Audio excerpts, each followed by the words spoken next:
Bismillahirrahmanirrahim. Children, today we have our language lesson. We have already started non-finites and we have already discussed that the three types: the infinitive, the participles and the gerund. Today we are going to go in detail about the participles. In fact, what you really need to do is, after my explanation, I will have a short discussion with you. You must go through the entire page thoroughly, that is page 32. First, you will write down the definition of the participle, and then how do we use them in different forms. We will discuss that. Okay, let's begin. A participle is a verb that ends in ing or ed and is used both as a verb and an adjective. The purpose of participle is in two ways. We can use them as verb, we can also use them to describe something as an adjective. Participles can be present participles having ing form, or past participles having ed or en form, or perfect participles having plus past participle. This is the combination of the perfect participle. We use the word having and along with it the past participle. Is it clear? Alright. Since a participle is partly a verb and partly an adjective, it has some of the force of both. It is a verbal adjective. Now children, let's look up at the use of participles. How do we use them? First of all, participles are used as verbs, which we have already said, governing a noun or a pronoun. For example, speaking harsh words. Speaking harsh words. The master stood up. Now here, the noun words is governed by the participle speaking. We are referring to speaking harsh words. So we know that it is used as verbs which are governed by a noun, either a noun or a pronoun. Here we took up a noun, words, and this ing is used for this word.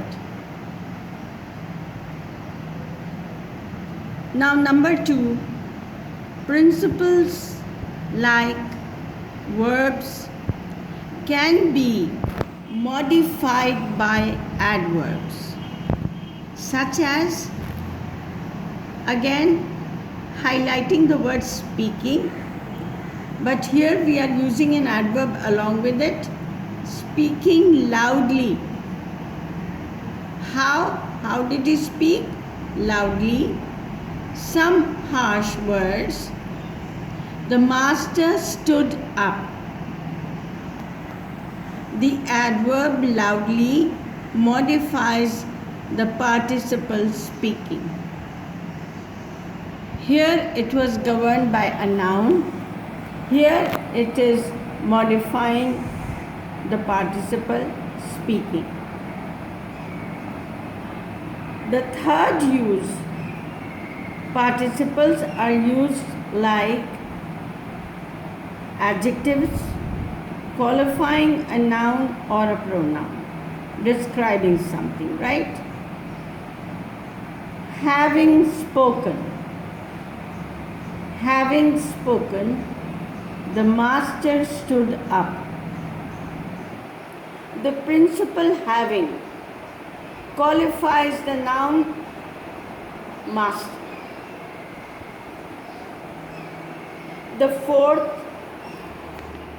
like an adjective that describes something, the participle may be used for comparison, such as meaningless violence is the most depressing of all.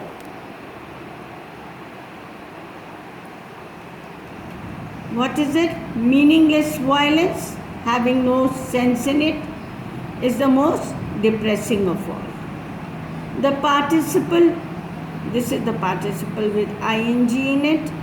The participle depressing is used in the superlative degree. How? The most, the maximum, right? Superlative degree, like an adjective, is the most depressing. So we use it as adjective.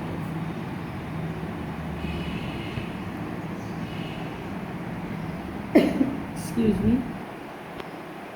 Participles are used as qualifying adjectives before a noun. They have given us 3 examples here. The audience cheered the participating artists. So here we are using it as an adjective. A marching army puts fear in the minds of its enemies. Marching, participle. They are waging a losing battle. They are waging a losing battle. Participle, losing. Okay. Please go through this page at least 2 to 3 times to understand them. Then I will definitely assure you that your exercises are going to become very, very interesting for you. Let's go on to the written exercises. Wherever necessary, if I feel it's a long exercise, I could give you the example of the first sentence. Children, this is your written work. You have to do these 5 exercises, starting from exercise A and B, which is on page 33, exercise C and D on page 34, and some portion of exercise E is on page 34 and the rest on page 35. All the exercises are simply very, very interesting and easy to do. Whereas in exercise E, I am solving 2 sentences for you as a guideline. The first sentence in your book in exercise E is, he borrowed some money. The second sentence is, he bought the medicine. We have to actually combine these 2 sentences. So, having borrowed some money, he bought the medicine. Second sentence, she walked carelessly. The other part is, she slipped on the wet floor. Walking carelessly, she slipped on the wet floor. I hope, children, you will do your work with ease and comfort, because I have explained to you the portion which was a little complicated for you.